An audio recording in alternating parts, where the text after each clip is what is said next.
Sí. Presente, buenos días. Buenos días. Claudia. Hola, presente, buenos días. Buenos días. Rocío. Presente, buenos días. Buenos días. Samuel. Presente, buenos días. Buenos días. Kevin. Presente, buenos días. Buenos días. Neto. Presente, profe, buenos días. Buenos días. Roberto. Presente, profe. Buenos días. Buenos días. Romina. Presente, profe, buenos días. Buenos días. Evelyn. Presente, buenos días. Buenos días. Dylan. Presente, profe, buenos días. Buenos días. Alex. Presente, profesor, buenos días. Buenos días, ¿qué tal? Alison.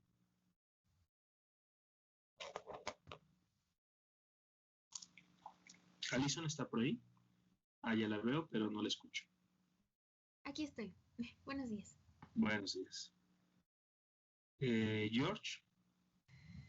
Buenos días, profe. Buenos días. Presente. Buenos días. Dani. Presente, profe, buenos días. Buenos días. Isela. Presente, buenos días. Buenos días. Vane. Presente, profe, buenos días. Sam. Presente, profe, buenos días. Adrián. Presente, profe, buenos días.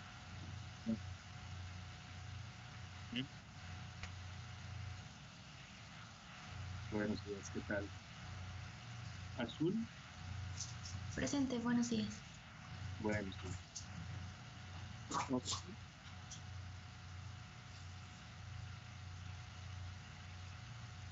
Oscar. Presente, maestro. Buenos días. Buenos días. Luján. Presente. Gracias. Astrid.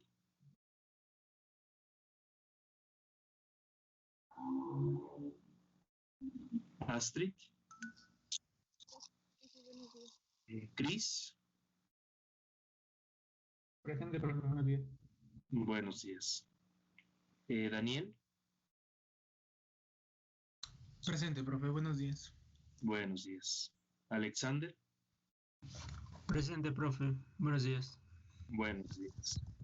Sai. Presente, profe, buenos días. Buenos días. Ángel.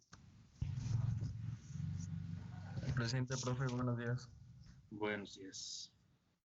Esme. Presente, profe, buenos días. Buenos días. Silvana. Presente, profesor, buenos días. Buenos días. Yes. Presente, profe, buenos días. Buenos días. Eric. Buenos días, profe. Presente. Buenos días. Eduardo.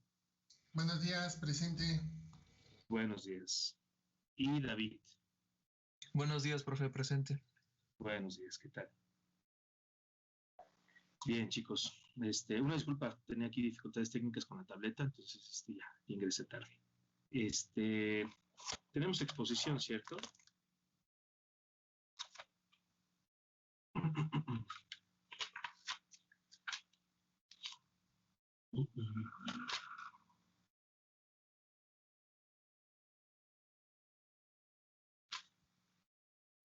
O bueno, no sé si hicimos retroalimentación de,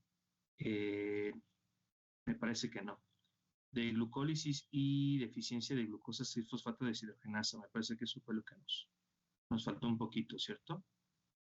Que ya acabamos, me parece, sobre la hora. En lo que vamos haciendo la retroalimentación, les pido a los chicos del siguiente equipo, los del equipo número 4, que vayan preparando su PowerPoint para cuando les indique proyecten pantalla. Bien, chicos, vamos a ganarnos algunas participaciones en esta mañana. No quisiera dejar de lado algunos aspectos importantes de glucólisis. Miren, como se ha dicho hasta ahora,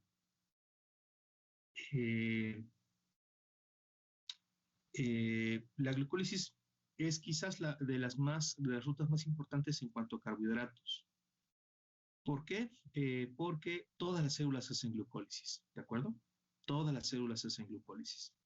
Es lo mínimo indispensable para obtener energía. Quizás el ejemplo más destacado de célula muy sencilla estructuralmente y que forzosamente requiere hacer glucólisis anaerobia, pues son los eritrocitos, ¿no? Por lo que ya se ha comentado. Falta de mitocondrias, ¿no? A pesar, fíjense qué ironía, es la célula que transporta oxígeno, la especializada en el transporte de oxígeno, y sin embargo no lo utiliza para oxidar sus componentes de carbohidratos, ¿no? Su combustible, no lo utiliza. Tiene que optar por la ruta anaerobia, ¿sí? Es decir, una vez que llega piruvato, chicos, ese piruvato de la ruta no se queda como piruvato, necesita convertirse a lactato o ácido láctico. Esto explica por qué podemos estar en periodos de reposo y aún así seguir produciendo lactato. ¿De acuerdo? Se ha estado mencionando que, bueno, este ácido láctico se produciría o se incrementaría de forma importante en la actividad física, y es cierto, pero ya tenemos lactato en circulación. ¿De acuerdo? Entonces, este aspecto es importante. Otras células, si no es que la mayoría, puede hacer este tipo de conversión hacia la glucólisis anaerobia. La mayoría se queda como glucólisis aerobia, porque sí tienen mitocondrias y sí tienen una buena tensión de oxígeno que les permite oxidar a la glucosa. ¿De acuerdo? ¿En qué momentos ya no? Obviamente cuando hay un descenso en la tensión de oxígeno, y entonces eso el cuerpo, sobre todo la musculatura, que es el tejido más abundante en cuanto a biomasa, lo interpreta como falta de oxigenación, o simplemente hay una exacerbada demanda energética. Ajá. Y entonces, bueno, se incrementa momentáneamente mientras dure esa hipoxia o esa baja de tensión de oxígeno, se incrementa la concentración de lactato en sangre. Ahora, como nos exponen más adelante, esto no necesariamente es malo, ¿no? Creo que no fue en este grupo, fue en el anterior, en el otro, que me decían que, bueno, entonces hay que evitar a toda costa la producción de lactato. Yo les decía, no necesariamente tiene que pasar así. ¿Por qué, muchachos? Porque el hígado, y esto, insisto, nos lo van a presentar en un ratito, tiende a captar este lactato y lo convierte en glucosa nueva por un mecanismo llamado gluconeogénesis. Entonces, no todo está tirado a la basura. Ese lactato, que por cierto es un ácido de 3 carbonos, será enfático en las moléculas que todavía tengan carbonos, porque eso significa que las podemos seguir oxidando o utilizando con fines energéticos. El hígado lo captura, lo toma y entonces lo convierte en glucosa nueva. De hecho, eso significa el nombre de la ruta. Gluconeogénesis es la formación de glucosa nueva, pero que no proviene estrictamente de la dieta. Sí, obviamente ya pasó premetabolismo, estamos recuperando el lactato. Por cierto, el lactato no sería el único sustrato para iniciar la ruta de gluconeogénesis, pero sí puede ser uno de los principales. ¿Sí? Bueno, entonces, en este contexto, chicos, entendemos la glucólisis aerobia y glucólisis anaerobia. ¿De acuerdo? Creo que por ahí lo sugirieron en el tema. Existen microorganismos que hacen glucólisis que resulta en fermentación. Sobre todo aquellos que pueden generar alcoholes, son de utilidad industrial para el hombre, ¿no? Generación de bebidas, ¿sí? O productos fermentados, es el resultado de una glucólisis anaerobia, ¿sí? Para muchos microorganismos, ¿no? Y a partir de ahí obtenemos alcohol u otros productos, ¿no? Otros productos en ausencia de oxígeno, o porque no pueden oxidarlo en presencia de oxígeno, pero ya no nos quedamos solamente con piruvato. ¿De acuerdo? Ahora, si nos quedáramos con piruvato, chicos, de todas formas es ganar o ganar. ¿Por qué? Porque el piruvato se introduce a mitocondria para seguir siendo objeto de la oxidación. ¿Sí? Vamos a seguir cortando ese piruvato en cadenitas o en moléculas más pequeñas, y con ese pretexto seguir obteniendo energía. Ahora, sí, Azul, ¿quiere comentar algo? Yo tenía una pregunta sobre, bueno, los compañeros habían mencionado que al final de la glucólisis se iba a obtener, bueno, podrían obtenerse piruvato en su forma enol y en su forma aceto. Yo quería preguntar que si iban a tener estos alguna relevancia.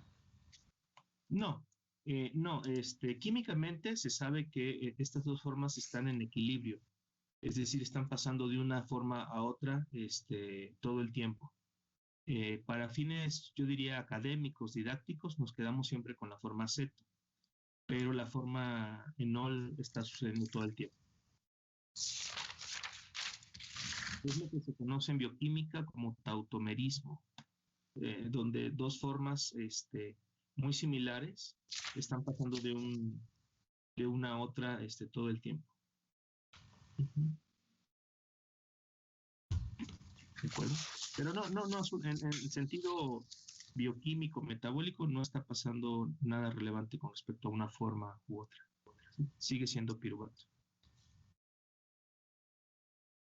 Bien, no sé si haya preguntas hasta aquí, chicos, de lo mencionado anteriormente.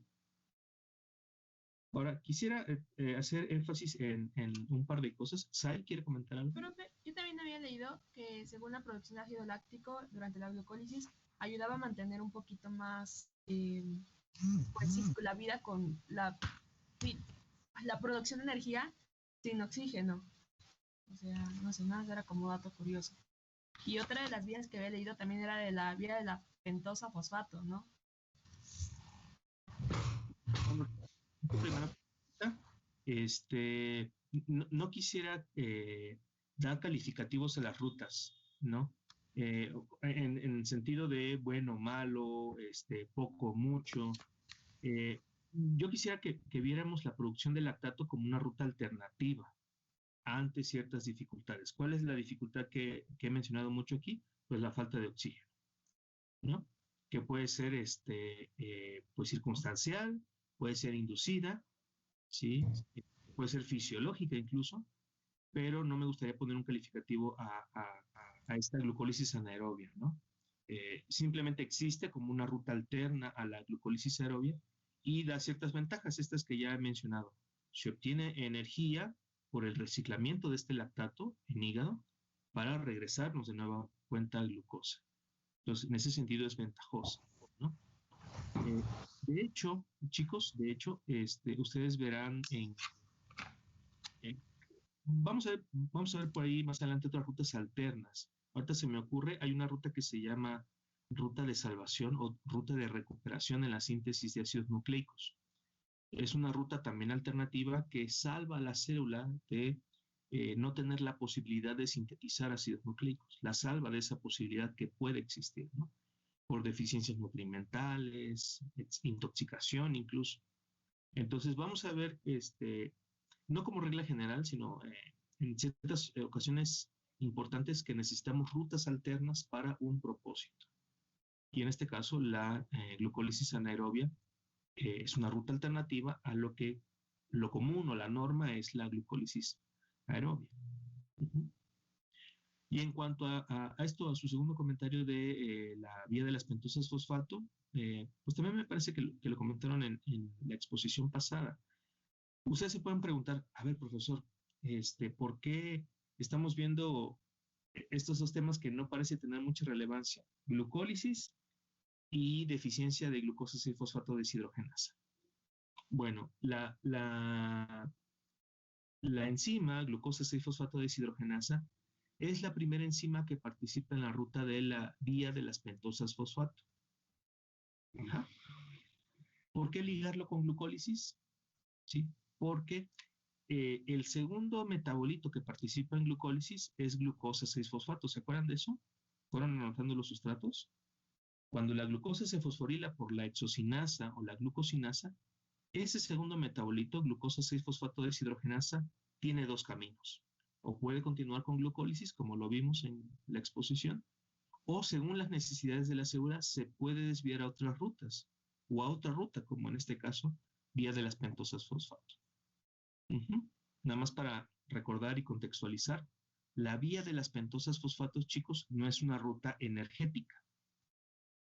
No es una ruta energética. Sí es de los carbohidratos, pero no es una ruta energética. Ah, caramba, ¿por qué? Pero se utiliza glucosa 6-fosfato como iniciador de la ruta. Sí, pero eso no significa que esto se traduzca en energía. La glucosa 6-fosfato, que insisto, surge inicialmente de la glucólisis, se puede desviar a la vía de las pentosas fosfato para promover la generación de dos cosas.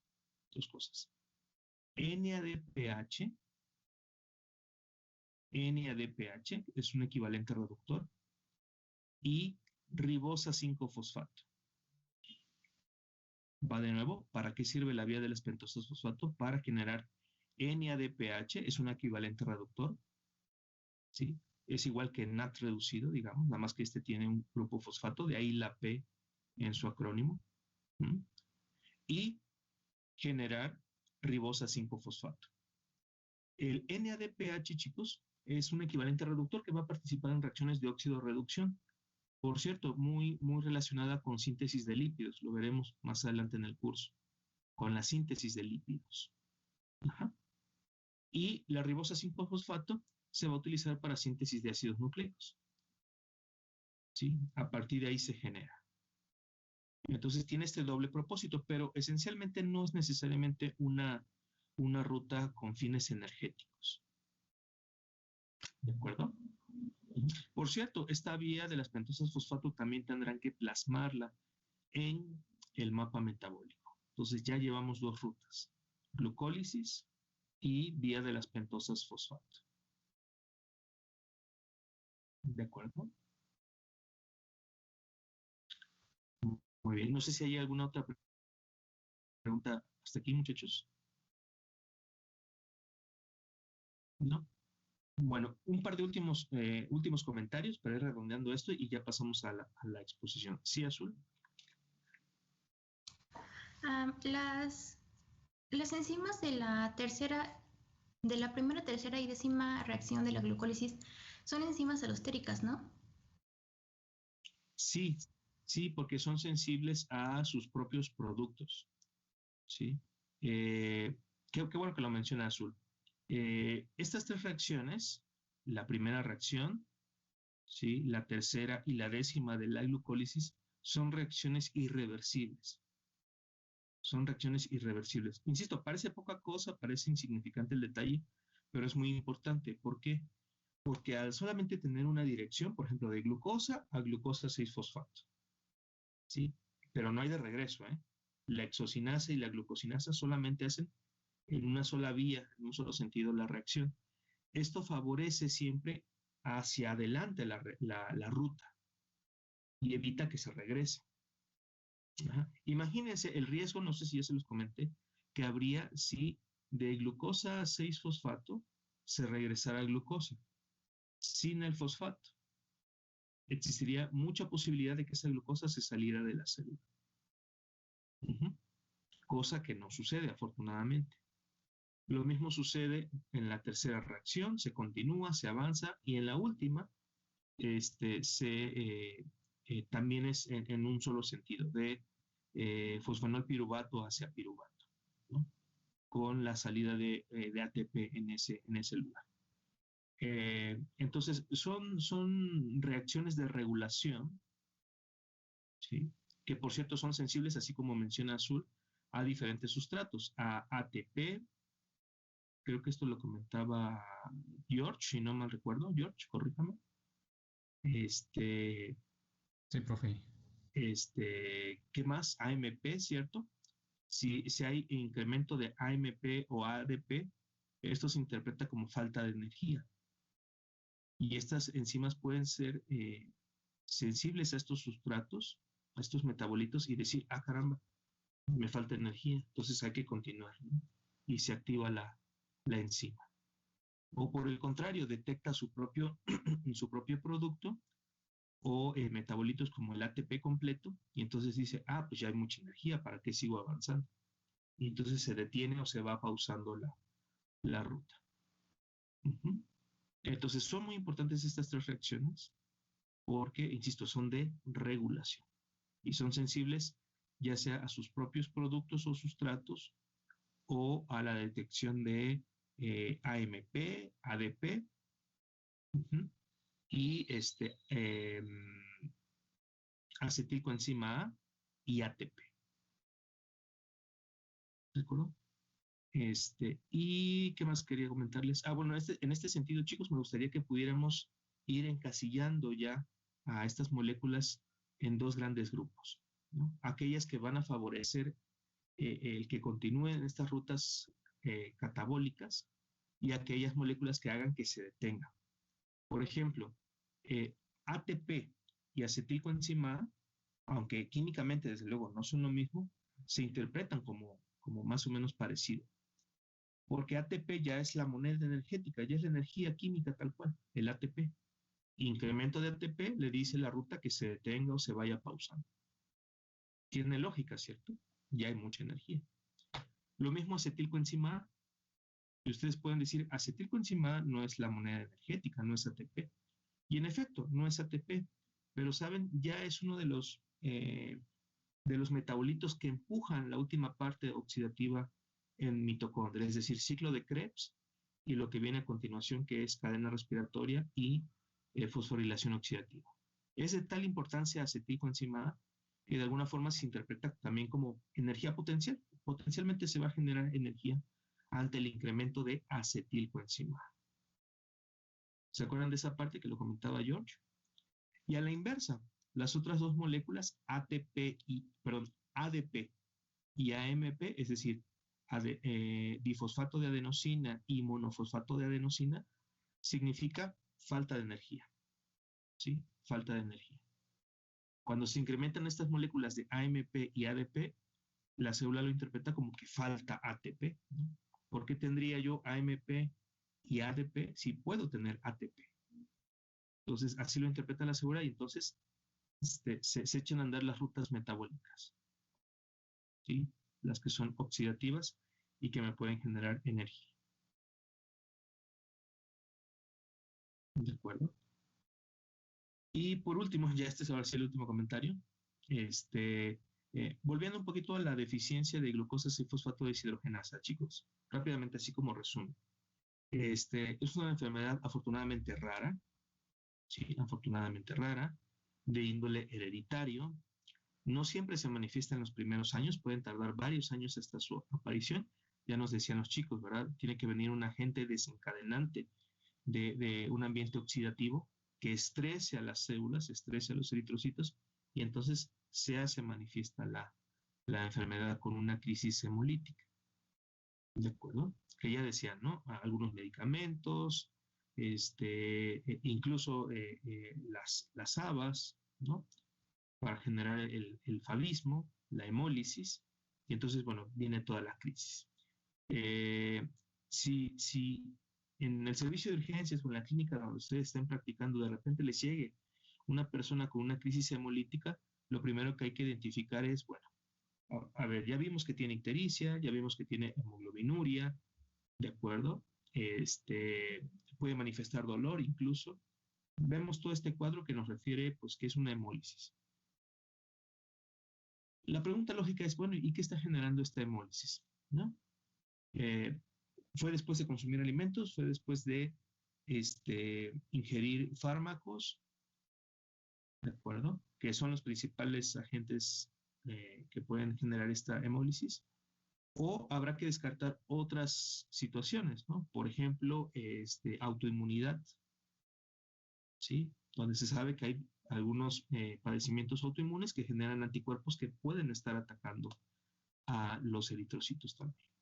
Entonces, rápidamente tratar de descartar o de discernir, mejor dicho, discernir cuál es la causa de dicha hemólisis, ¿no? Para esto necesitan hacer una investigación clínica pues rápida, ¿no? Rápidamente saber qué comió algo. No, estaba en ayunas y de repente vino la crisis. ¿Tomó algún fármaco? Ah, bueno, sí, tomó esto o aquello. Ah, ok. Ajá. O verificar si hay otros signos y síntomas que nos puedan ayudar a discernir si es una enfermedad autoinmune, ¿no? Eritemas, enrojecimiento, inflamación, en otros sitios que son también datos que son más propios de la autoinmunidad, ¿no? Y no necesariamente de esta deficiencia enzimática. ¿De acuerdo? Muy bien, no sé si haya algún último comentario o pregunta, muchachos, para pasar a la siguiente exposición.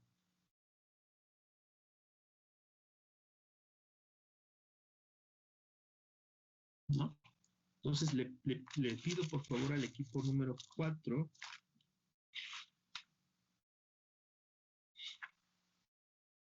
que corresponde a Gisela, Vanessa, Adriana y Memo. Sí, profe, ¿sí se ve la pantalla?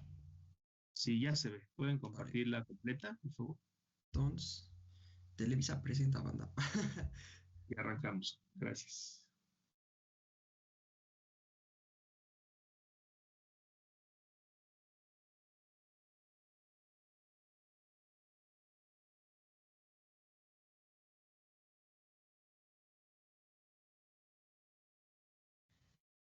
Prende tu audio, Samuel.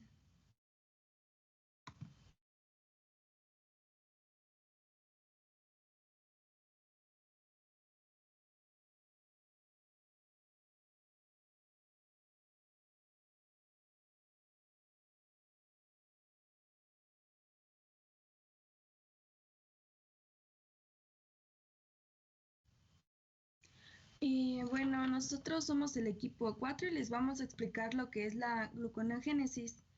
Esta es una ruta que permite la síntesis de glucosa a partir de sustratos no glúcidos, principalmente en el hígado. El hígado pues genera la glucosa que a través de la sangre se va a transferir a los tejidos en aquellas situaciones en donde se agote la glucosa. Esta vía como tal apareció en la filogenia de los seres vivos y se relaciona con la respuesta al ayuno, que es una forma activa, y a la alimentación, que se inhibe en organismos vertebrados. Siguiente, por favor. Como dije, en los vertebrados se asocia con la respuesta al ayuno y esta es una clave para el mantenimiento de la glucemia. Aunque la glucosa generada puede terminar en el glucógeno hepático en ciertas condiciones. Los principales órganos de la gluconeogénesis es el hígado y el riñón. Siguiente, por favor. Aquí hay 4 importantes enzimas, que es el piruvato carboxilasa, que es una enzima mitocondrial dependiente de biotina y forma oxaloacetato. Luego está la fosfoenol piruvato carboxicinasa, que es una enzima también mitocondrial o citoplasmática. Esta reacción dependiente de energía convierte el oxaloacetato en fosfoenol piruvato. Siguiente, por favor. La tercera es la fructosa 1,6-bifosfata, que es una metaloenzima que convierte al bifosfatado de la fructosa en su forma monofosfato, el AMP y la 2,6-fructosa bifosfato, y estos actúan como inhibidores. Y por último, la glucosa 6-fosfatasa, que es una enzima de membrana localizada en el retículo endoplásmico. Esta permite al hígado aportar glucosa al torrente sanguíneo. Y a continuación les van a explicar la ruta bioquímica. Bueno, yo voy a comenzar explicándoles la ruta bioquímica, la ruta bioquímica de la gluconeogénesis básicamente es la inversa de la glucólisis.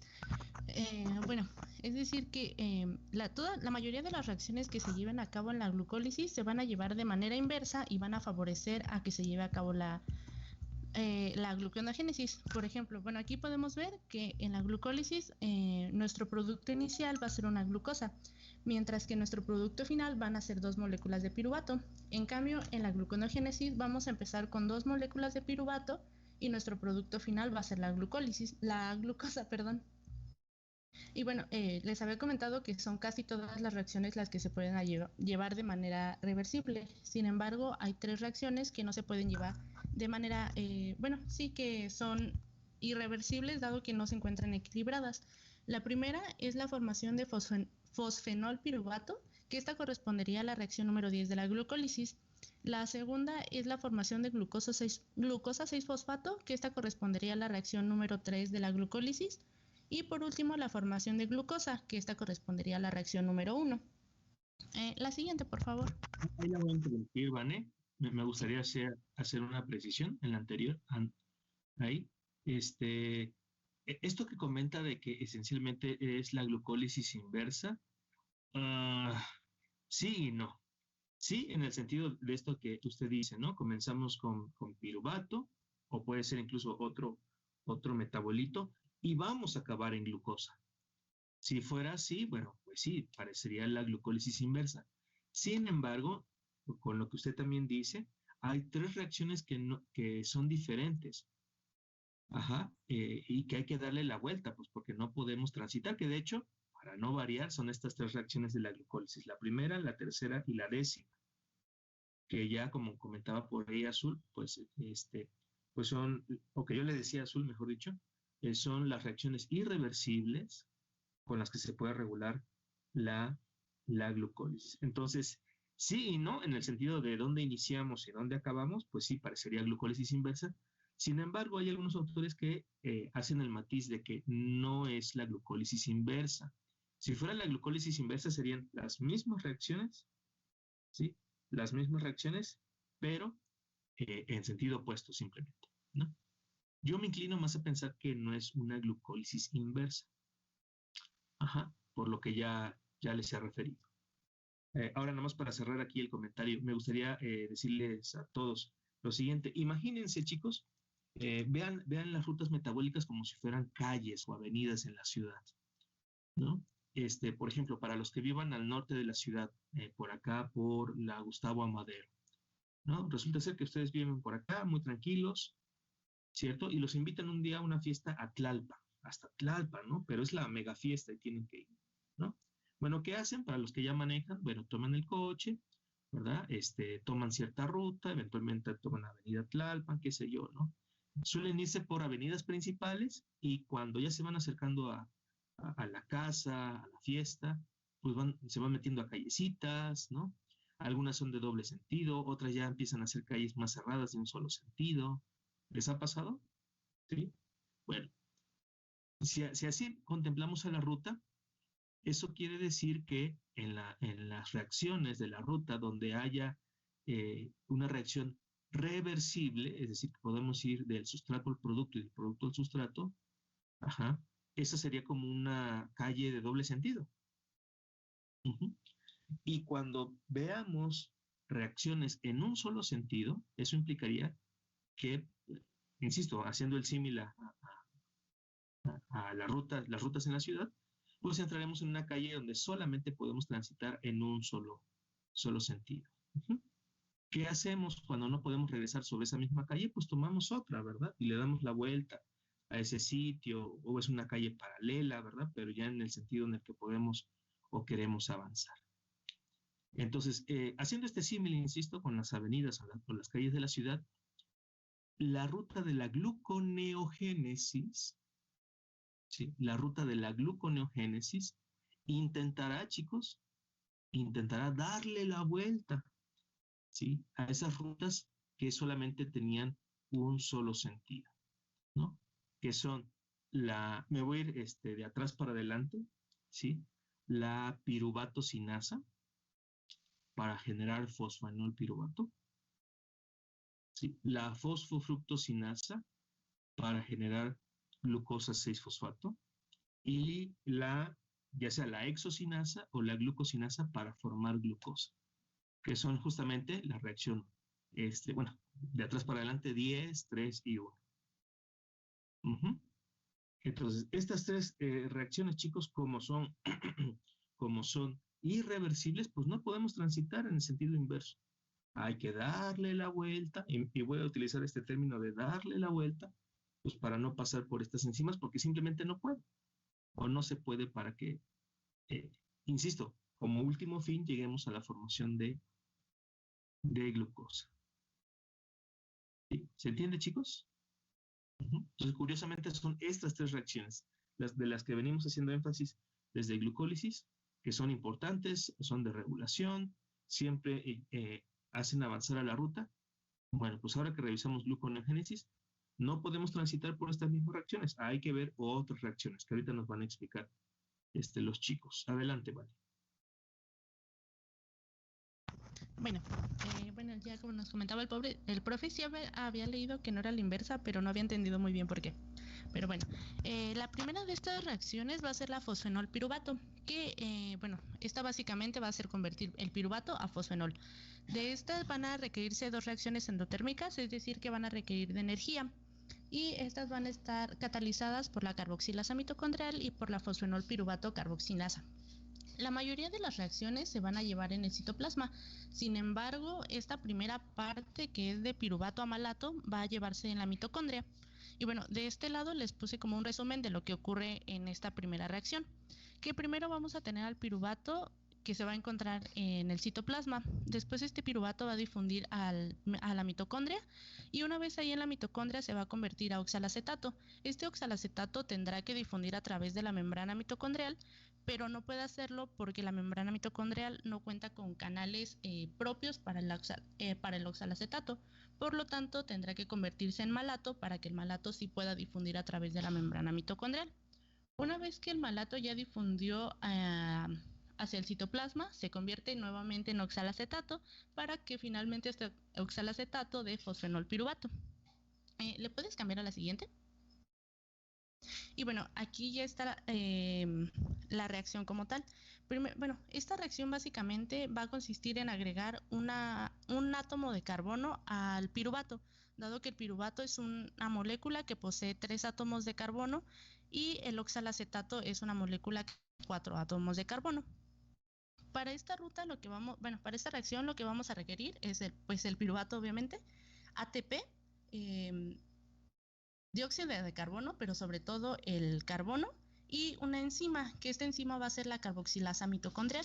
Esta enzima también va a requerir de una coenzima, que es la biotina. La biotina va a actuar como un transportador de carbono, y también va a requerir de su modulador positivo, que como ya sabemos, los moduladores se encargan de decir si la enzima continúa o no con su trabajo.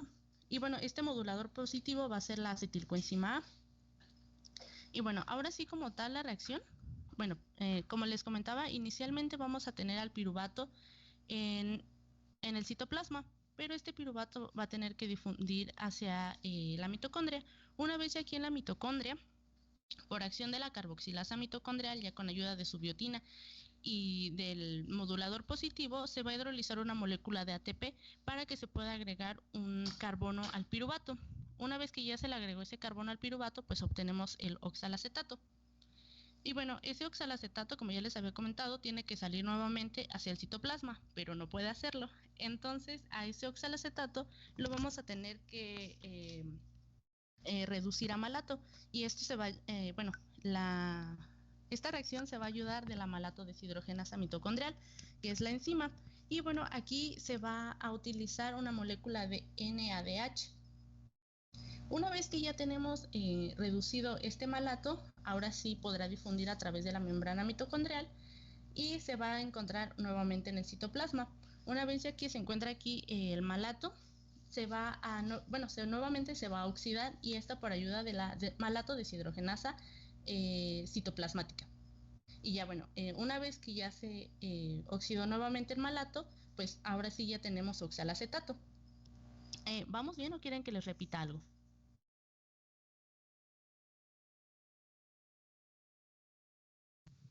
Vamos bien. Okay. Bueno, no sé si podrías repetir otra vez de malato a oxalacetato? Por favor. Claro. Gracias. Ok, bueno, una vez que ya se formó el malato aquí en la membrana, en el citoplasma, perdón, este va a tener que difundir a través de la membrana plasmática, no, de la membrana mitocondrial. Una vez que ya salió por la membrana mitocondrial, va a estar nuevamente en el citoplasma. Y aquí este malato se va a volver a oxidar para formar al oxalacetato. Esta oxidación se va a dar por acción de la malato deshidrogenasa, que es la enzima, y bueno, también se va a ayudar por una molécula de NADH.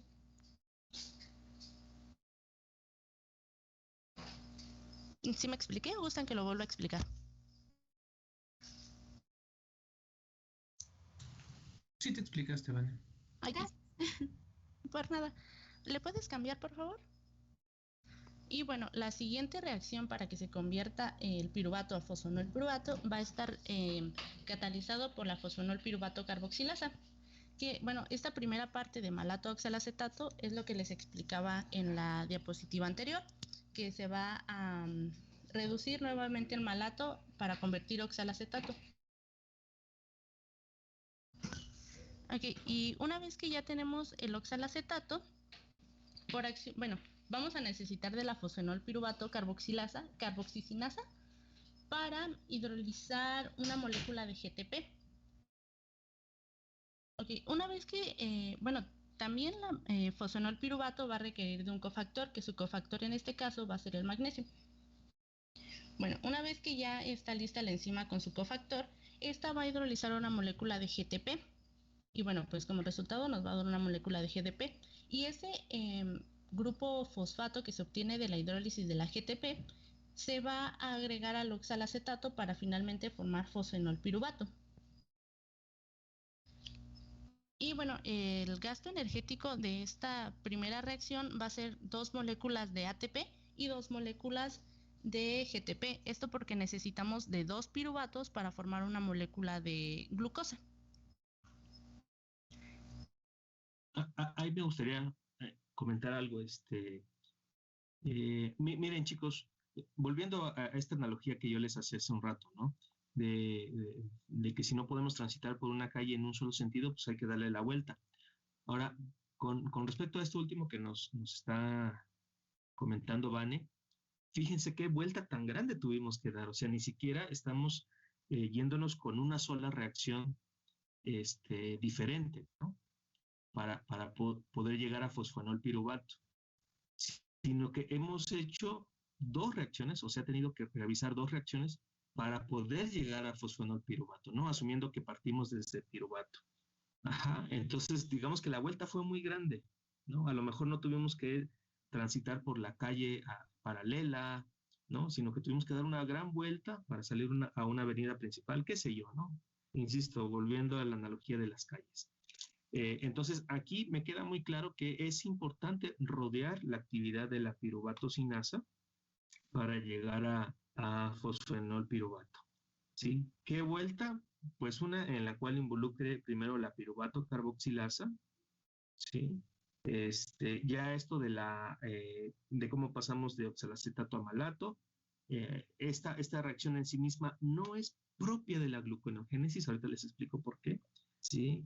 Y lo mismo fuera de la mitocondria de malato hacia oxalacetato, tampoco es una reacción propia de la gluconeogénesis. Ahorita les explico por qué, pero no son propias de la gluconeogénesis. La que sí es la enzima propia de gluconeogénesis es la fosfenolpiruvato carboxicinasa, esta última que está abajo en el esquemita. ¿Sí? Cuando pasamos de oxalacetato a fosfenolpiruvato, esta enzima sí es propia de la gluconeogénesis. Bueno, de una vez les comento, las otras reacciones previas, es decir, de oxalacetato a malato, y el malato una vez que sale fuera de la mitocondria de malato a oxalacetato, pues son reacciones que ya se tenían contempladas en ciclo de Krebs, que veremos más adelante. Ajá, entonces digamos que estas reacciones se prestan a la gluconeogénesis para el propósito de eventualmente llegar a fosfenolpiruvato. Pero en estricto sentido, no se consideran enzimas ¿sí?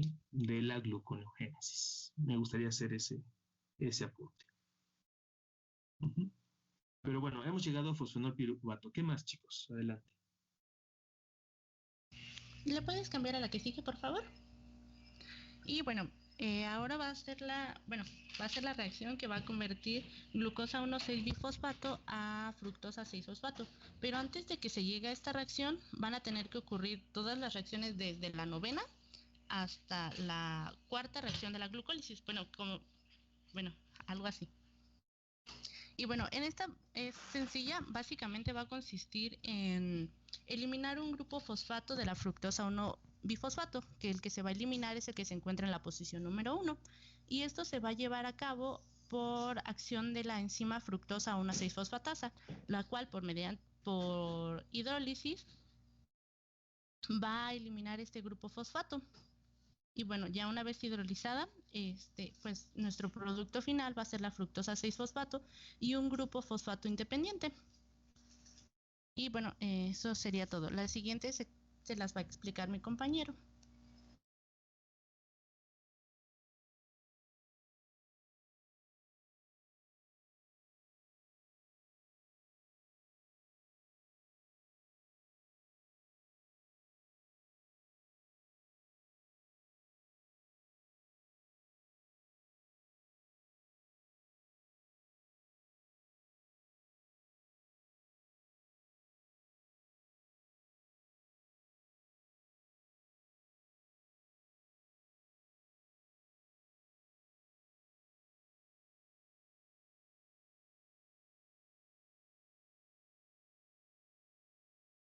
Memo, creo que Daniel alzó la mano. No sé si quiere comentar algo, Daniel, o preguntar algo. Sí, ay, perdón, una pregunta. Es que bueno, me perdí un poquito en que teníamos ya como tal el fosfenol y después se saltaron a fructosa 6-fosfato. Ah, ¿qué pasó? Me Es perdí. lo que te comentaba, que se llevan a cabo todas las reacciones de la glucólisis. Bueno, sí, las reacciones que se llevan a cabo en la glucólisis se llevan también a cabo en la gluconeogénesis hasta llegar a la fructosa 6-fosfato. No sé si me expliqué. Es que van en sentido inverso, Daniel. Cuando llegamos a fosfonolpiruvato, en la gluconeogénesis, digamos que ya se sorteó a la 10ª enzima de la glucólisis, la piruvatocinasa. Y bueno, finalmente llegamos a fosfonolpiruvato. En escalada, digamos que yéndonos hacia atrás, ¿verdad? En la glucólisis y avanzando en la gluconeogénesis, las siguientes reacciones ya no tiene caso tanto explicarlo, porque esencialmente son las otras rutas de la glucólisis vistas de forma inversa. Se detiene aquí ahora Memo a explicarnos la siguiente, porque, o bueno, las siguientes, porque son justamente esas reacciones las que son irreversibles, ¿no? Y hay que darles la vuelta otra vez. No sé si me explico, Dani. Sí, sí, profesor. Gracias. Gracias, Dani. Y adelante.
Bueno, antes de que inicie el ciclo de Cori, muchachos, me gustaría comentarle el resto. Lo siguiente, hubiera estado bien que iniciaran primero con los ciclos, ciclo de Cori, ciclo de la alanina, y rematáramos con gluconogénesis, pero bueno, ni modo, iniciamos así. Chicos, lo que hemos visto hasta ahora corresponde a grandes rasgos estas principales 4 reacciones propias de la gluconeogénesis. ¿De acuerdo? Ahora, la pregunta sería, bueno, ¿y cómo inicia esa gluconeogénesis? En parte, lo vamos a resolver con ciclo de Cori y ciclo de la alanina, que me adelanto un poquito, ¿verdad, chicos? Pero para contextualizar el resto, el ciclo de Cori trata esencialmente del ciclo del lactato, o ciclo del ácido láctico, también se le llama por ahí. ¿Sí? Nos van a explicar cómo se da este ciclo y eventualmente cómo alimenta al hígado como sustrato para la gluconogénesis. Lo mismo la alanina, que la alanina es un aminoácido incluso, o sea, ni siquiera es un carbohidrato. Cómo se da este ciclo y cómo eventualmente llega al hígado para alimentar gluconeogénesis, ¿no? Digamos que estas serían las precuelas de lo que acabamos de ver de gluconeogénesis. Adelante.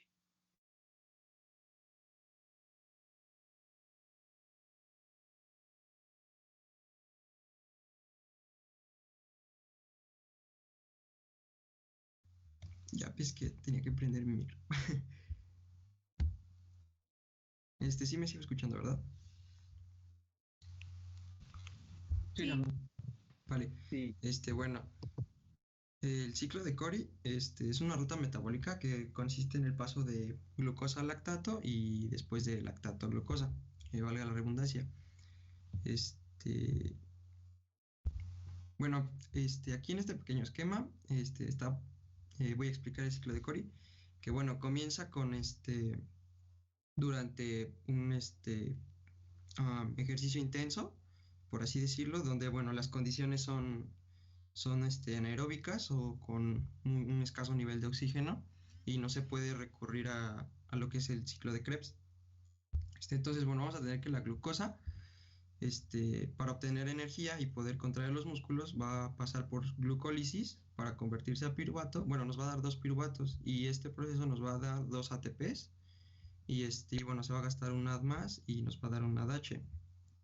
Que bueno, después los 2 piruvatos, por acción de la lactato deshidrogenasa, que va a ocupar NADH y nos va a dar NAD más, va a convertir los 2 piruvatos en 2 lactatos. Ahí lo voy a interrumpir, Samuel, perdón. Sí. Es que he notado que han venido mencionando NADH, NAD más, así. Me gustaría que lo dijéramos de la siguiente forma. NAD oxidado, en este caso NAD más, digamos, NAD oxidado y NAD reducido. Sí, vale. No es una cosa por sangronería, por eso, ¿no? Tiene que ver más con que identifiquemos el propósito de las moléculas, ¿no? Entonces, NAD oxidado, si le parece, y NAD reducido. De aquí en lo subsecuente, chicos, me gustaría que fuera nombrado así, para que entendamos, pues, de dónde surge uno o qué hará una u otra, ¿no? Vale. Adelante.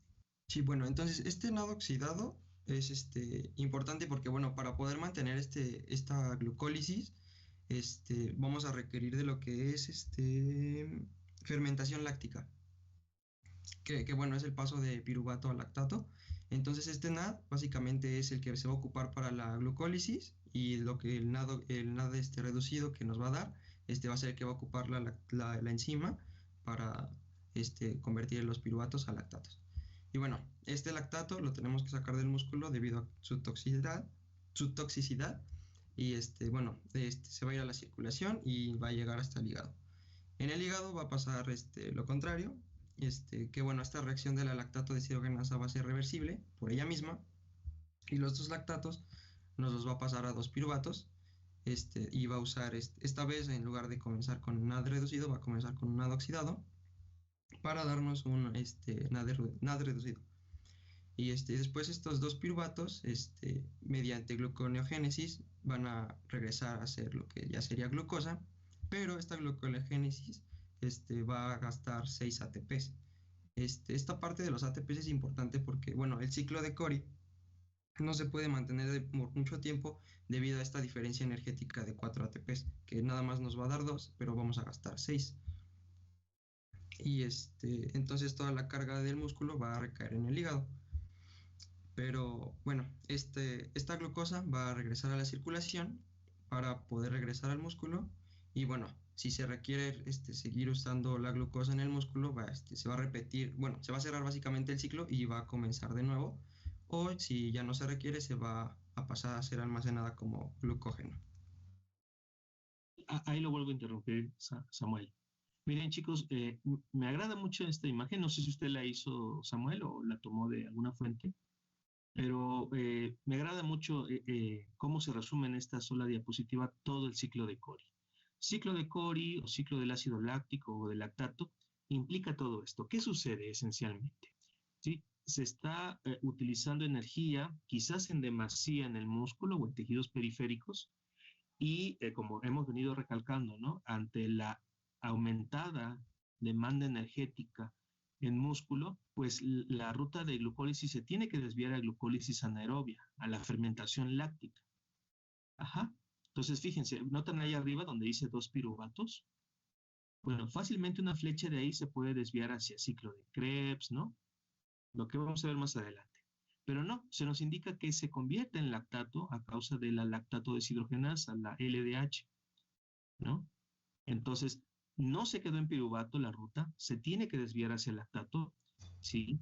Y como bien nos decía Samuel, pues bueno, es un componente ácido tóxico para la célula, se saca de inmediato y pasa a circulación para que sea captado en el hígado, ¿no? Entonces, digamos que el miocito, la célula muscular, dice, pues yo ya me desentendí de ese lactato, pero yo quiero más glucosa.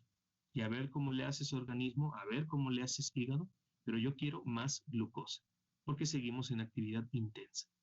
Entonces, el hígado, que es aquí como el mariscal de campo, ¿verdad? Es el que administra la energía, ya lo hemos venido recalcando anteriormente, toma el lactato y dice, no te preocupes, musculatura, yo puedo hacer gluconeogénesis, nada más dame chance, convierto el lactato en piruvato, y que por cierto vuelvo a utilizar la misma enzima en sentido inverso, la LDH, ajá, y lo que hace es que oxida al lactato, ajá, y le genera piruvato, ¿sí? Genera piruvato, y como decían los chicos anteriormente, bueno, a partir del piruvato, bueno, río arriba, digamos, esta terminología se suele utilizar mucho, río arriba, ¿sí? En sentido inverso, pues vamos en sentido inverso a la glucólisis, es decir, haciendo gluconeogénesis para volver a formar glucosa. Esta glucosa no se le queda al hígado, sino que la libera a circulación para que vuelva a ser captada por los tejidos que la requieran. ¿De acuerdo? Así a grosso modo. Esencialmente he repetido bastante lo que ha dicho Samuel, pero quiero ser incisivo, chicos, en cómo hay un intercambio entre lactato y piruvato, ¿sí? Primero en la célula muscular, y luego en el hígado, ¿sí? En el hígado. Y otra cosa importantísima que ya la venían comentando desde diapositivas anteriores. Miren, chicos, la gluconeogénesis es una ruta anabólica. Es una ruta anabólica. ¿Qué significa? Que se construye algo, se sintetiza algo. Y eso tiene un costo. Imagínense que la glucosa fuera una casa. Vamos a construir una casa. ¿Qué se necesita? Pues materiales y mano de obra para fines prácticos. Los materiales serían los sustratos. ¿Tenemos sustratos? Bueno, tenemos lactato. Ah, bueno, ¿lo podemos convertir en piruvato? Sí, sí lo podemos convertir en piruvato. Perfecto. Tenemos los materiales. ¿Tenemos la mano de obra? ¿A eso le vamos a llamar energía? Sí. Tendrá que invertirlo el hígado, por cierto, ¿no? Bueno, el hígado lo invierte y construimos la casa, construimos la glucosa para que de nueva cuenta se vuelva a utilizar cuando se libere a circulación, ¿no? Perdón por la analogía tan burda, pero me parece que puede ser una buena analogía, ¿no? Energía y sustratos, ¿sí? Mano de obra y materiales para construir. El anabolismo, chicos, esencialmente es construir nuevos metabolitos. Creo que aquí hay un par de manos levantadas, Jesús, y luego voy con Oscar. Entonces, bueno, lo que va a hacer la LDH básicamente es retirarle o agregarle un hidrógeno, bueno, en caso de lactato va a ser agregarle un hidrógeno al piruvato y para pasar de lactato a piruvato va a ser retirárselo. Correcto, sí. Qué bueno que ponga atención en esta parte de, de los NATs. Los NATs aquí no nos hemos metido todavía mucho a fondo, pero también representan energía. Ajá. También representan energía. Sí, es en sentido inverso la reacción, lo que sucede en hígado. Noten, chicos. O sea, mientras que en el músculo es de piruvato a lactato y de NAD reducido a NAD oxidado, por consecuencia, en el hígado es en sentido inverso. De lactato a piruvato, es decir, estamos oxidando al piruvato, obviamente, pero estamos recuperando el equivalente reductor. ¿De acuerdo? Y ahora les voy a decir una cosa. Si bien es cierto que pareciera que son diferentes las cantidades de ATPs utilizadas, ¿sí? Porque, como decía Samuel, hay un déficit de 4 ATPs. Sí y no. O sea, sí, porque son ATPs directos, pero no se crean. El hígado no pierde mucho. ¿Saben por qué no pierde mucho? Porque al hacer gluconeogénesis ha recuperado un NAD reducido. Cuando pasa de lactato a piruvato, el hígado recupera ese NAD reducido. Ahora, ese NAD reducido, se los he comentado anteriormente, es como un cheque, es un cheque también. Entonces, no es la energía propiamente, no es ATP, pero potencialmente se puede convertir luego en energía. ¿Me siguen? ¿Me siguen hasta aquí?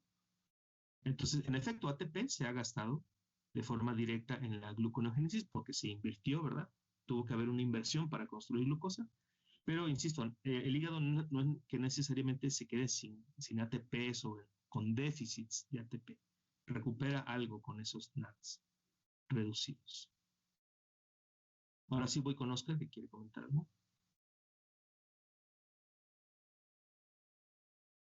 Bueno, no sé si queda alguna duda sobre el ciclo de Cori. No exactamente una duda, pero bueno, sí.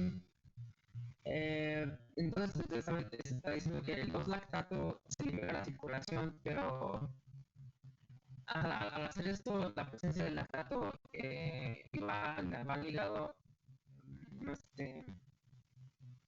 ¿cómo se diría? Origina como tal la generación de glucosa, porque recuerdo que él dijo que la AMP y la ADP, los niveles elevados, significan que hay energía. Entonces, el 2-lactato en niveles elevados, por así decirlo, también sería un iniciador de la glucosa en el hígado. Sí, la presencia de lactato de lactato ya en hígado, no en circulación, porque en circulación en realidad no se hace gran cosa en sentido metabólico, pero una vez que es captado en el hígado, el incremento del lactato despierta la gluconeogénesis en el hígado. Ajá, despierta la gluconeogénesis en el hígado. ¿Sí? Debido a que el hígado pues, puede procesar esto rápidamente, hacer pasar de lactato a piruvato, y misma situación, se incrementa el piruvato y esto es indicativo de que se puede entonces hacer gluconeogénesis. Entonces, sí, en estricto sentido, sí. El lactato incrementado en el hígado, por lo menos, induciría la gluconeogénesis. ¿Y el lactato va exclusivamente al hígado o puede desviarse por alguna razón y ir a otro lugar?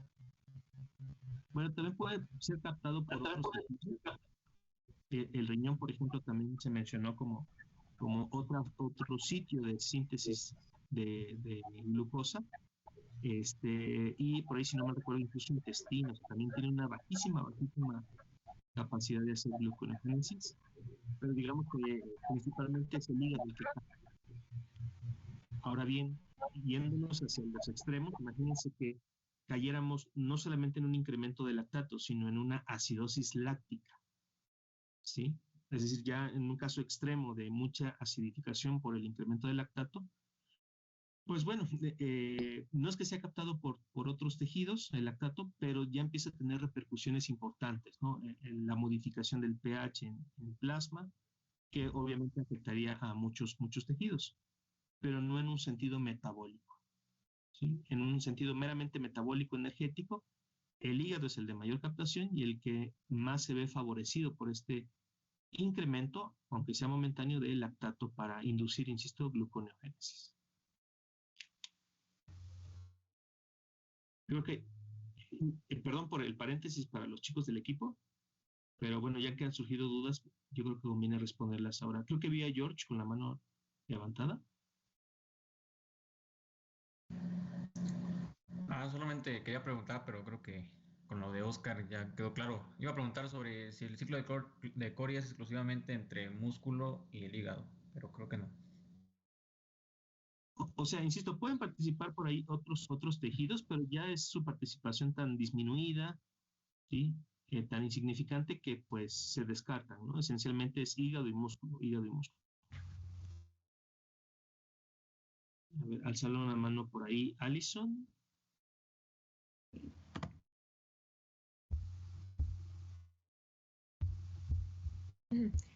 Y en caso de que se esté aumentando el ácido láctico, estos órganos que había mencionado pueden ayudar como a reducirlo o algo así.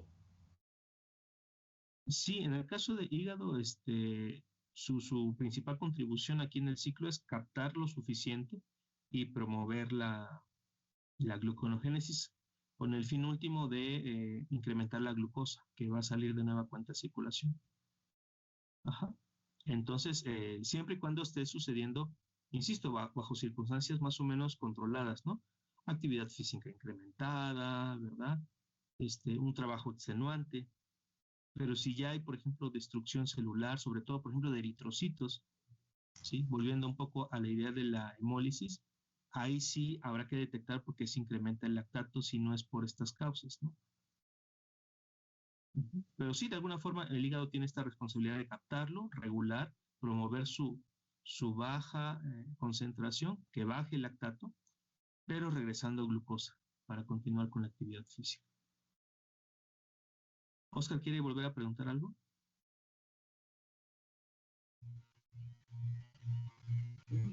Sí, a ver, déjame ver si entendí bien. Entonces, cuando hay la acidosis láctica, esto podría pasar si el hígado tiene problemas en las células y ya no pueden hacer bien su trabajo. Y también en los riñones y en el intestino delgado padece varias enfermedades. Podría darse, bueno, no solamente esta, como tal, una acidosis con más enfermedades, pero sí estoy viendo en eso. Sí, es decir, el lactato generado, sí, antes de generar siquiera una acidosis, es bien tolerado por el hígado, rápidamente se modula por el hígado. Cuando pues el lactato se dispare, ¿sí? Mucho, pues ya ahí, a pesar de que el hígado lo pueda ir trabajando, ni siquiera el hígado lo puede procesar todo, ¿no? Y entonces caemos en efecto en acidosis láctica. Insisto, sobre todo cuando son pues eventos muy, no sé cómo llamarlos, inesperados, traumáticos, como puede ser una hemólisis, ¿sí? Imagínense la cantidad de lactato liberada a partir de eritrocitos, cientos de miles que se están rompiendo en circulación por la causa que usted quiera, y que pues esa cantidad de lactato no sea rápidamente procesable por el hígado. El hígado hará su parte porque es lo que sabe hacer, captar lactato y convertirlo en glucosa, pero llegará un momento que se sature, desde luego. No podrá utilizar más lactato porque pues está saturado, ¿no? Está hasta el tope. Y entonces se sigue acumulando lactato, sobre todo si no se corrige la causa subyacente, y nos vamos a mantener en esa acidosis láctica hasta que se corrija la causa subyacente. Pero sí, en determinado momento se verá. Bueno, entonces, otra cosa más. Una persona que bebe demasiado y empieza a tener problemas hepáticos, y a veces ejercicio, sería una buena combinación, no haber matado bien. Puede ser, no necesariamente de forma aguda, pero a lo mejor sí de forma crónica. Supongo que por ahí va su pregunta, ¿no? Estamos en resaca, ¿no? Con el hígado un poco lastimado.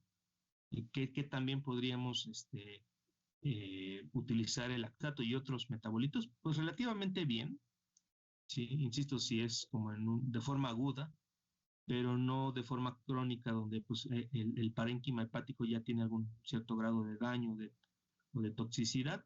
Ya desde luego las funciones enzimáticas decaen, pero pues ya es una condición crónica, no es de una noche de bebidas, sino que pues ha sido todo un largo tramo de conductas alcohólicas.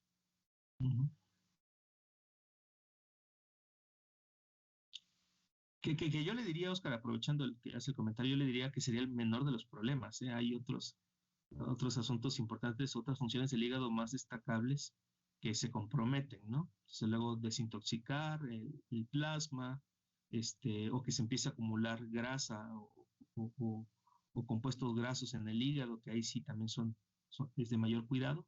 Yo me iría más por esa parte, ¿no? En cuanto a consecuencias del alcoholismo. Ok, chicos, vamos a dejarle avanzar a los muchachos. Quería ser enfático en esto, espero que haya quedado claro. En cuanto a este juego entre piruvato y lactato, y poner atención en los ATPs, que insisto, como dice Samuel, si hay un déficit solamente por moléculas ATP, pero no se crean, el hígado no queda tan desfalcado por el juego también que hay entre NAT oxidado y NAT reducido, ¿no? Adelante, chicos, perdón por el gran paréntesis. Profe, así rápido, no, nada más es o sea, en esta parte de la conversión de lactato a piruvato y de piruvato a glucosa, o sea, es igual que en glucólisis en el sentido de que igual todo es al doble, o sea, al final vamos a tener 2 glucosas. Buena pregunta. No, va a obtener una glucosa. Fíjese cómo ahí en la parte baja de la ilustración dice 2 lactatos. Cada lactato es de 3 carbonos, ¿sí? Lo convertimos a 2 piruvatos, cada piruvato con 3 carbonos, ¿sí? Si empezamos a juntar las piezas, ¿no? 2 piruvatos y luego nos vamos hacia atrás, 2 fosfenolpiruvatos, seguimos manteniendo el mismo número de carbonos, para que al juntarlos, ¿verdad? Para que al juntarlos, tengamos una molécula de 6 carbonos, que es finalmente la glucosa. Entonces, en este sentido de que nos vamos yendo al revés, pues también hay que considerar que partimos de 2 sustratos, de 2 moléculas, 2 lactatos, 2 piruvatos, pero en determinado momento se unen, ¿sí? Con la aldolasa, si ustedes recuerdan esa parte, y entonces lo que era una dihidroxiacetona fosfato y un gliceraldehído 3-fosfato se unen y me dan la glucosa 1,6-bifosfato. ¿Se acuerdan de esa parte? Bueno, entonces nada más estamos viendo todo esto en retrospectiva. Hagan de cuenta que es una película de Christopher Nolan, una cosa así, ¿no? Vamos de atrás para adelante, ¿no? Pero bueno, hay que guardar esta parte de los carbonos, ¿no? Partimos de 2, de 3 y 3, ¿sí? Lactato y lactato, 3 carbonos y 3 carbonos, o de piruvatos, ¿sí? 3 carbonos de un lado, 3 carbonos del otro, y nos vamos yendo hacia atrás para que al conjuntarlos nos dé la molécula de 6 carbonos. ¿De acuerdo? ¿Han entendido esa parte? Sí, pero gracias. Ok, bueno, ahora sí avancemos, chicos. Buenos días, yo les voy a explicar lo que es el ciclo de la alanina, o también llamado como ciclo de la glucosa alanina o alanina glucosa, o el ciclo de Kagel. La siguiente, por favor. Bueno, pues en el músculo, cuando los aminoácidos pues se van a degradar para tener energía, para hacer el combustible, normalmente van a venir pues obviamente los aminoácidos del músculo cuando están, por ejemplo, en su estado máximo, por ejemplo, en un estado de inanición. Es decir, que va a haber una reducción de nutrientes, de vitaminas y de lo que es la energía. Por lo tanto, los grupos amino van a estar recogidos como glutamato a través de lo que es una transaminación. Entonces, el glutamato va a entregar lo que es su grupo alfa-amino al piruvato y la reacción pues va a estar mediada por lo que es la alanina aminotransferasa. Y esta alanina va a ser formada y va a pasar de lo que es del músculo a la sangre y de ahí va a pasar al hígado. Estando ya pues en los hepatocitos, la alanina aminotransferasa va a pasar lo que es el grupo amino de lo que es la alanina al alfa-cetoglutarato y va a formar lo que es piruvato y glutamato. Y el glutamato en esta parte de lo que es el hígado después se puede desviar en lo que es el ciclo de la urea por lo que es la glutamato deshidrogenasa ya y para liberar el amonio. El piruvato como un metabolito de lo que es la gluconeogénesis, donde el hígado va a agarrar lo que es la glucosa y la va a regresar a la sangre hasta el músculo para nuevamente generar lo que es energía y servir obviamente de combustible, por así decirlo, o ya sea almacenarse como lo que es el glucógeno muscular. Y pues ya al final la glucosa pues va obviamente a regresar a la sangre, va a regresar al músculo y lo que es el grupo amino transportado de lo que es el músculo al hígado en forma de la alanina va a ser convertido a urea en otra ruta en lo que es en el ciclo de la urea y va a ser excretado. La siguiente, por favor. Bueno, aquí se ve un poquito mejor de que es la glucosa, o sea, de lo que es el músculo, la glucosa, va a irse a lo que es el hígado por la sangre. Ahí van a hacer lo de las demás reacciones. Ahí puede desviarse a lo que es el ciclo de la urea, liberando el amonio y de nuevo regresando como glucosa a la sangre y de nuevo al músculo. Y pues eso sería todo.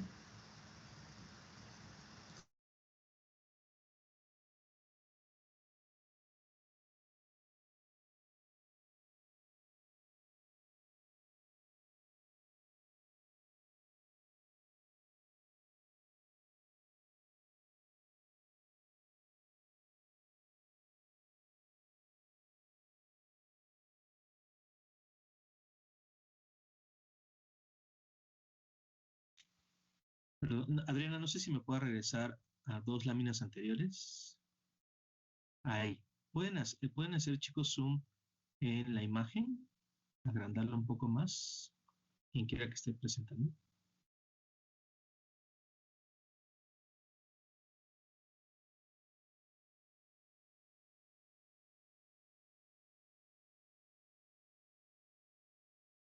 O bueno, o si no se puede, déjelo así, pero...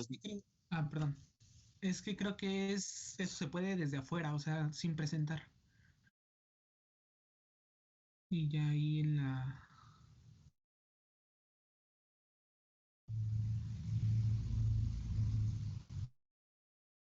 O bueno, no importa. Proyecte la imagen y les pido a los demás chicos, si ya sea en sus pantallas, en sus computadoras, en sus tabletas, pueden hacer acercamiento o zoom de la imagen. Lo que quiero es que pongamos atención a lo que está pasando en el hígado. Me interesa lo que pasa ahí en el hígado. Miren, si pudimos aprender bien ciclo de Cori o ciclo del ácido láctico, el ciclo de la alanina es papita, es pan comido. Por lo siguiente, porque esencialmente es lo mismo. ¿Sí? Esencialmente es lo mismo. En vez de que sea lactato, bueno, aquí lo que va a alimentar a la gluconeogénesis es la alanina. ¿Sí? No es lactato, pero es alanina. Y fíjense qué curioso, pasan por la misma aduana, pasan por la formación de piruvato. ¿De acuerdo? Ahora, nada más voy a tener en esta parte. Miren, la alanina, chicos, no es un cetoácido. ¿Sí? No es un cetoácido. Sí es un aminoácido, en ese sentido es un ácido, desde luego, pero por lo menos no es el resultado directo o indirecto del metabolismo de carbohidratos. La alanina es un aminoácido y proviene de la degradación de proteínas. ¿De acuerdo? Como aminoácido individual puede provenir de las proteínas, ¿no? Muy bien. Esta alanina, ¿por qué se parece a piruvato? ¿Por qué podemos pasar rápidamente por piruvato? Bueno, porque, para sorpresa nuestra, la alanina es un aminoácido pequeñito de 3 carbonos. Aquí viene la similitud, tiene 3 carbonos la alanina. ¿De acuerdo? Cuando se le quita a la alanina un grupo amino, que es lo que lo hace distintivo a esta molécula, por eso su nombre de aminoácido, cuando a este aminoácido de alanina le quitamos el grupo amino, esencialmente, ¿saben qué nos queda? Un piruvato. ¿Sí? Es decir, la alanina básicamente es un piruvato disfrazado, ¿verdad? Al adherirse un grupo amino. Por eso nos decía recientemente Adriana que, bueno, ese grupo amino eventualmente luego se puede desechar en forma de urea, pasando por este ciclo de la urea, que por cierto veremos en semanas subsiguientes. Ajá. Bueno, entonces la alanina también pasa por esta aduana del piruvato. Para ello tuvo que perder este grupo amino por una reacción de desaminación. ¿Sí? Como el nombre lo sugiere, des, el prefijo des implica quitar, retirar, que no lo tiene, ¿no? Que lo ha perdido. Desaminarse, ha perdido ese grupo amino.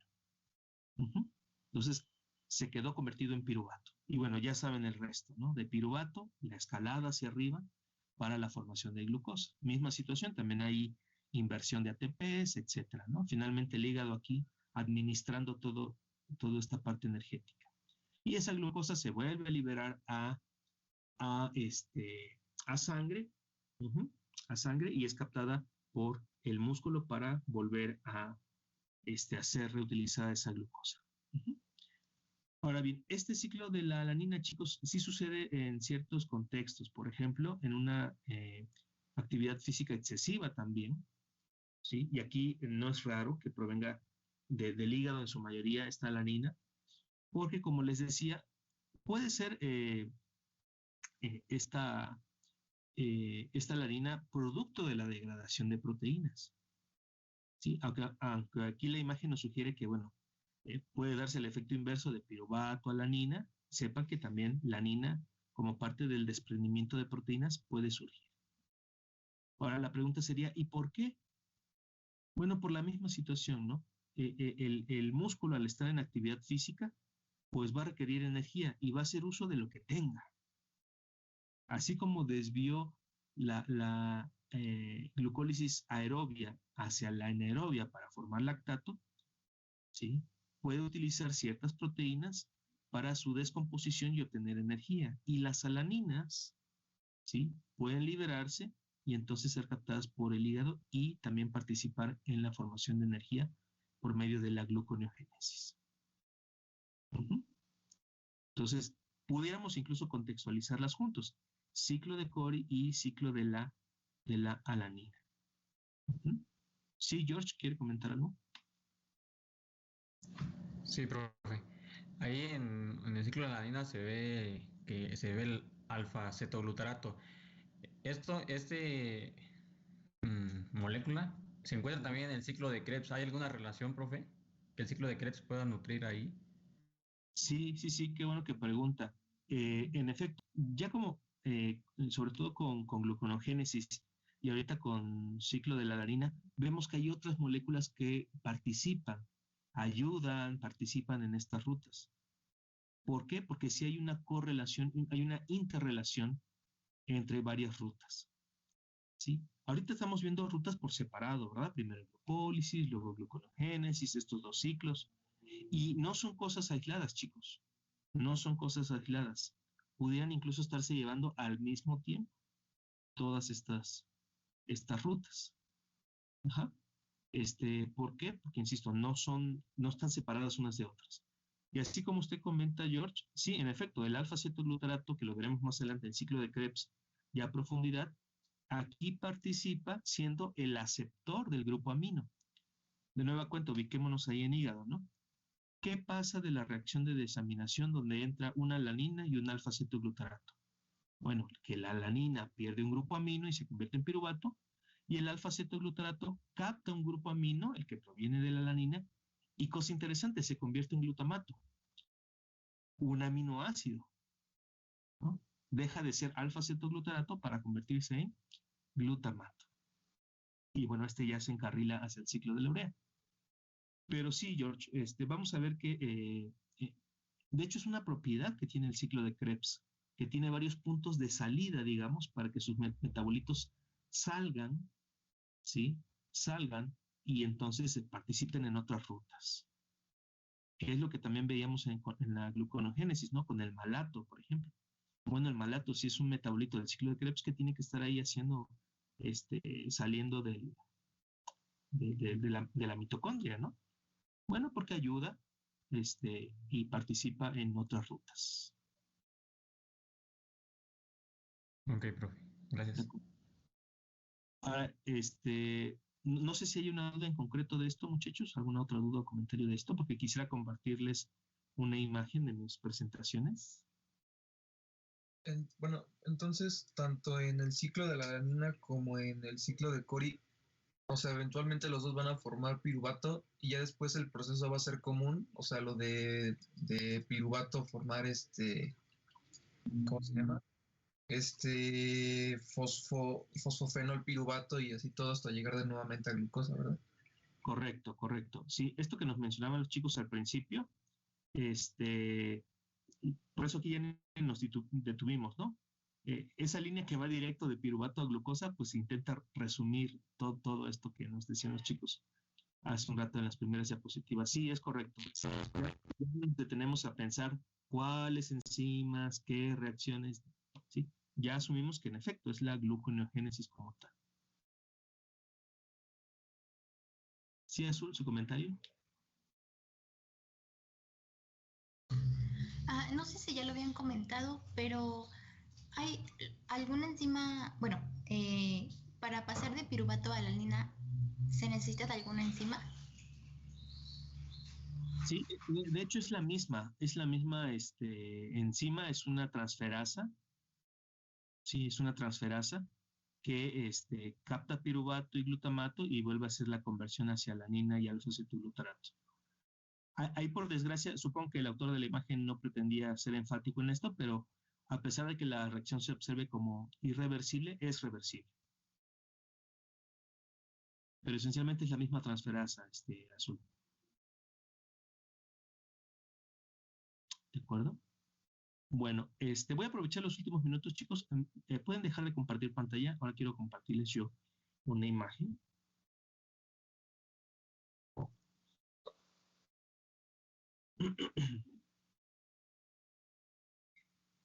Para redondear esta parte. ¿Sí? Denme un segundo. Y espero que les sirva de tip para los siguientes equipos, muchachos. Lo siguiente, miren.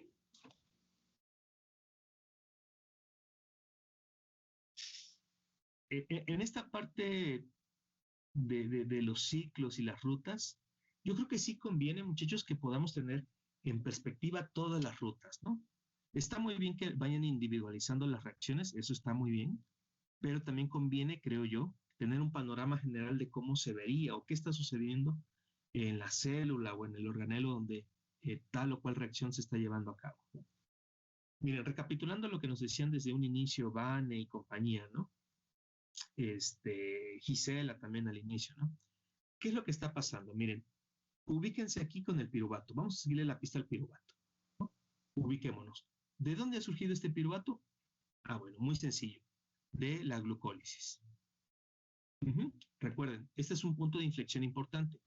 O nos vamos hacia el lactato o continuamos con el destino del piruvato dentro de la mitocondria. ¿Se acuerdan? Son los dos destinos que hemos marcado para el piruvato.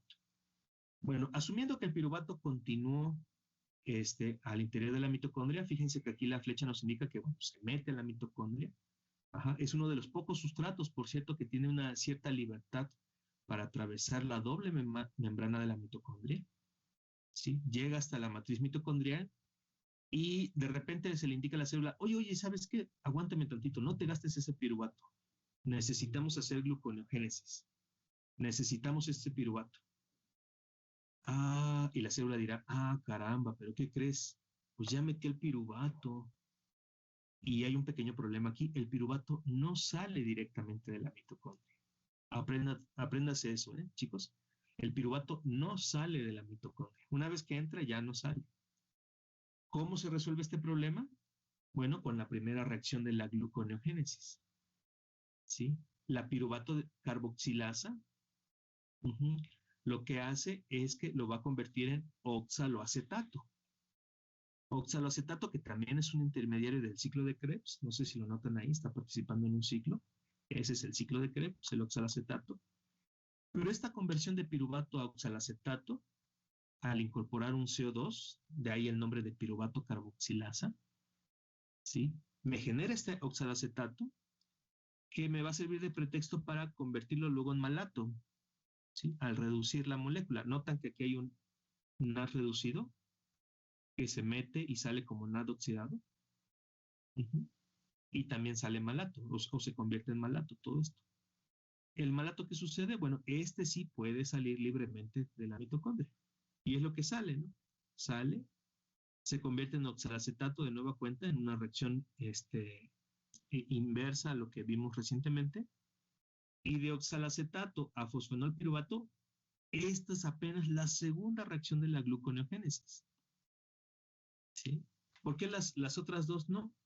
La de oxalacetato a malato, luego el malato sale, luego de malato a oxalacetato, porque esta conversión ya está implícita como parte del ciclo de Krebs. Nada más que aquí se ha estado utilizando para ayudar a la gluconeogénesis. Pero si nos quedáramos solamente con esto, pues la conversión de oxalacetato a malato o de malato a oxalacetato está contemplada ya como parte del ciclo de Krebs. ¿De acuerdo?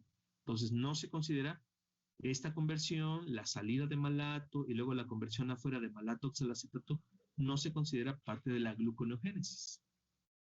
¿Sí? Son reacciones auxiliares, pero no son propiamente de la gluconeogénesis. Lo que sí es parte de la gluconeogénesis es esta reacción para llegar a fosfenol piruvato, ¿sí? Por medio de la fosfenol piruvato carboxisinasa, que ya decíamos, ¿no? Se utiliza un GTP, sale una molécula de CO2 para conservar los mismos 3 carbonos que nos interesan en el fosfenol piruvato, ¿sí? Y cosa interesante, chicos, este GTP que ven ahí en la reacción de fosfenol piruvato carboxisinasa, sí es GTP, pero tómenlo como equivalente de ATP. Aquí, para fines prácticos, esta molécula de GTP, trifosfato de guanosina, puede ser equivalente de ATP, trifosfato de adenosina. ¿Sí? Obviamente no son la misma molécula, pero para fines prácticos sí serían equivalentes. Porque no lo vemos aquí, chicos, pero este GTP se puede convertir en ATP. Entonces, insisto, para fines prácticos es como si fuera un ATP que está participando. ¿Va que va? Y bueno, luego fosfenol piruvato. ¿Sí? Llegamos a la formación de fosfenol piruvato. Y me voy a ir para acá, perdón. No, perdón. Bueno, de fosfenol piruvato vamos en escalada hacia arriba, ¿no? Vamos en escalada hacia arriba. ¿Qué hay previo a fosfenol piruvato? Pues 2-fosfoglicerato, luego 3-fosfoglicerato, 1,3-bifosfoglicerato, ¿ya se acuerdan? Gliceraldehído 3-fosfato. Aquí sucede que se tiene que fusionar con la hidroxiacetona fosfato, ¿no? Se va a convertir en fructosa 1,6-bifosfato. Y aquí topamos con pared, como preguntaba hace rato Daniel. Bueno, ¿por qué no saltamos directamente hasta fructosa 1,6-bifosfato para la formación de fructosa 6-fosfato? Porque aquí la fosfofructosinasa, ¿se acuerdan? Como parte de la glucólisis, solamente guarda un solo sentido. ¿Sí? En el sentido de ir rompiendo o ir modificando la glucólisis. Pero nosotros queremos seguir yendo hacia arriba o hacia atrás, si lo quieren ver así, de fructosa 1,6-bifosfato a fructosa 6-fosfato. Y aquí participa la tercera enzima de la gluconeogénesis, que es la fructosa 1,6-bifosfatasa. ¿Sí? Obviamente no es la misma enzima que la fosfofructosinasa. ¿Qué estamos haciendo? Estamos dando la vuelta a la fosfofructosinasa. ¿Me siguen en esto? Lo mismo que hicimos acá al principio. La piruvato carboxilasa que está dentro de la mitocondria. y la fosfonolpiruvato carboxicinasa, que ya está fuera de la mitocondria, son dos enzimas de la gluconeogénesis que intentan darle la vuelta. ¿A quién? A la piruvatocinasa. ¿Sí? A la piruvatocinasa. ¿Se fijan? O sea, simplemente para darle la vuelta a esto, todo lo que se tuvo que hacer, ¿no? Partimos del piruvato que se había metido a mitocondria, luego con la piruvato carboxilasa, se convirtió en oxalacetato, luego en malato, luego de malato a oxalacetato en el citoplasma, y luego la fosfonolpiruvato carboxicinasa.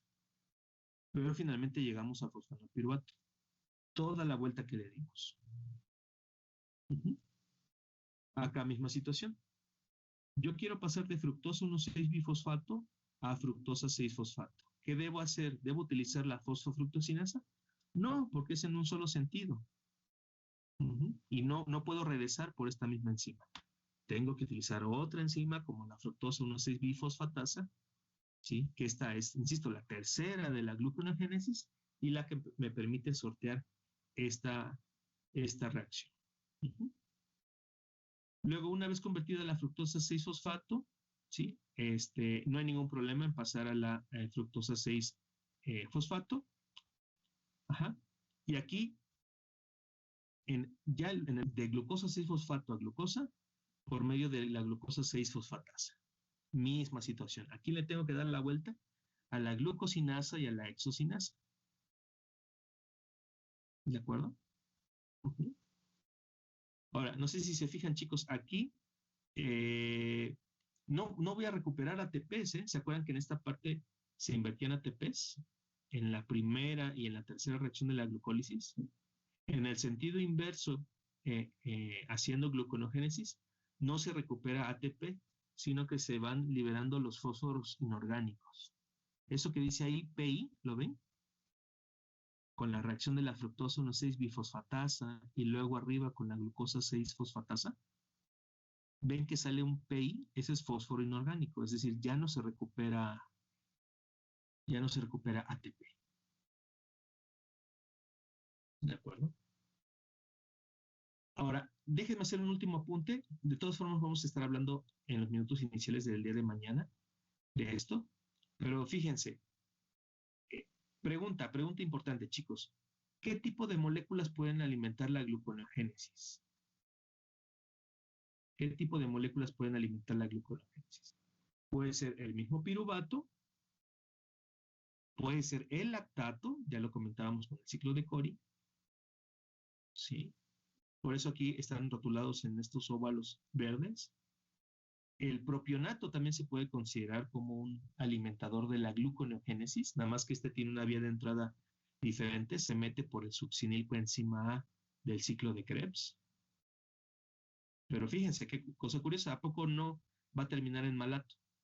Por supuesto que va a terminar en malato. Este malato sale y podemos continuar hacia la formación de fosfonilpiruvato. Profesor. ¿Sí?